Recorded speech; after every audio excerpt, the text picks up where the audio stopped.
No basquete a gente tem inúmeras dinastias, né? Clubes que conseguiram montar um time e ganhar ou chegar em várias finais, por vezes consecutivas, né?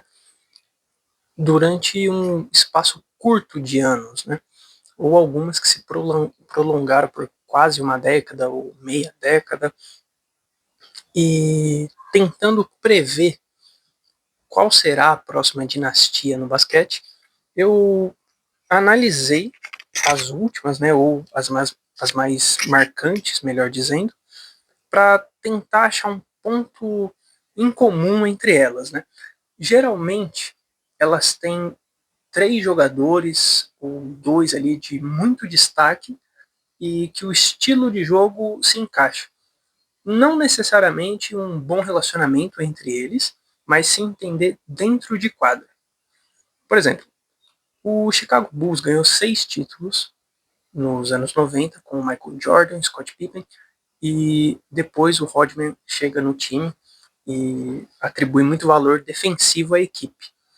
Não necessariamente eles se davam bem, porque o Jordan era uma pessoa muito tóxica, né? Exigia muito dos seus companheiros, passava muitas vezes do ponto, mas na hora de jogar não importava tanto o relacionamento, eles se entendiam muito bem e venceram desse jeito.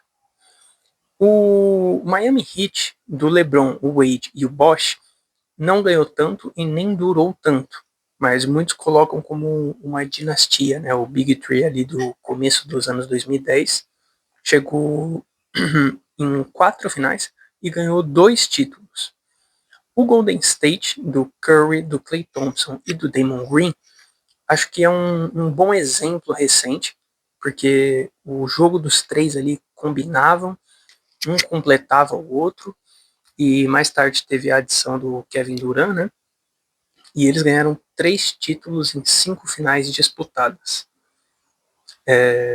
O Lakers tem 2 hegemonias, ali, 2 dinastias bem legais. A do começo desse século, com o Kobe e o Shaq, que não durou muito por conta de relacionamento entre os principais jogadores, mas eles ganharam 3 títulos em 4 finais. E antes, nos anos 80, o Lakers teve 8 finais disputadas com Kareem Abdul-Jabbar e Magic Johnson, e venceram 5.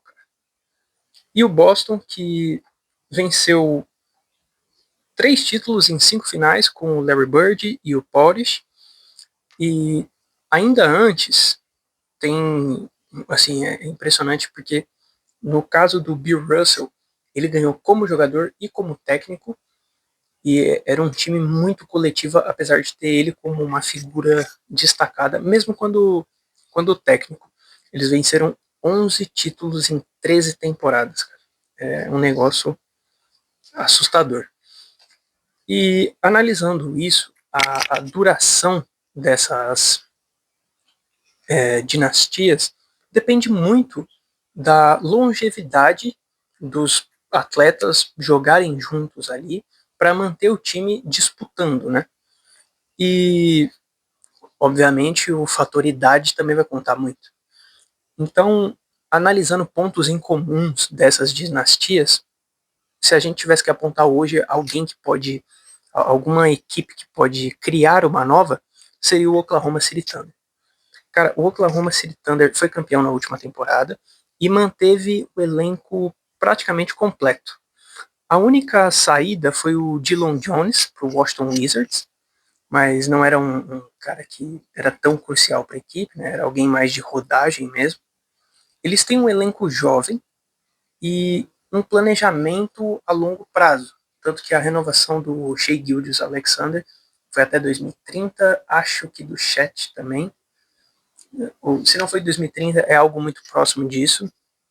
Então eles têm um elenco jovem, um elenco talentoso, e eles parecem ter boas estratégias para reforçar a equipe pontualmente, caso alguém queira sair, caso alguém já não esteja desempenhando tão bem. E mesmo não tendo as principais escolhas do draft, eles parecem montar boas estratégias para achar peças que possam evoluir o suficiente para cumprir a função que eles acham que vai ter uma falta no elenco. E o estilo de jogo deles, eu acho que pode ajudar a criar essa hegemonia. Porque nas outras, por exemplo, do Lakers com o Kobe e o Shaq, dependia muito dessas figuras. Então, caso algum se lesionasse ou tivesse problemas com punição, algo do tipo, o time sentiria muita falta. A mesma coisa com o caso do Miami, o caso do Chicago, se tivesse alguma lesão grave de algum dos seus 3 principais atletas. O Golden, principalmente na figura do Curry e do Klay Thompson. E basicamente todos aqui, né? O OKC tem um estilo de jogo mais coletivo. Não necessariamente grandes estrelas, apesar de ter uma figura bem destacada ali, que é o Shea, mas com cada um cumprindo a sua função, ocupando a sua parte do campo, com uma rodagem boa de elenco, não tendo um penhasco de distância entre o titular e o reserva, eles conseguem manter, não só ao longo do jogo, mas ao longo da temporada, um bom nível de jogo. O primeiro jogo dos playoffs contra o Lakers agora foi o primeiro jogo na temporada que o Shea pontuou menos de 20 pontos. Claro que é só um jogador que pontuou 2 pontos a menos do que a média dele, mas mostra uma regularidade durante toda a temporada regular e pelo menos até o começo dos playoffs.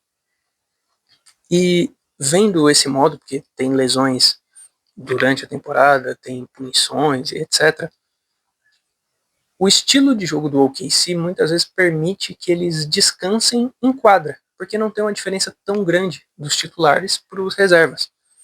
E mesmo assim eles conseguem manter a segunda melhor defesa da NBA e o quinto melhor ataque. Não é nada assim assombroso no ataque, porque não precisa ser.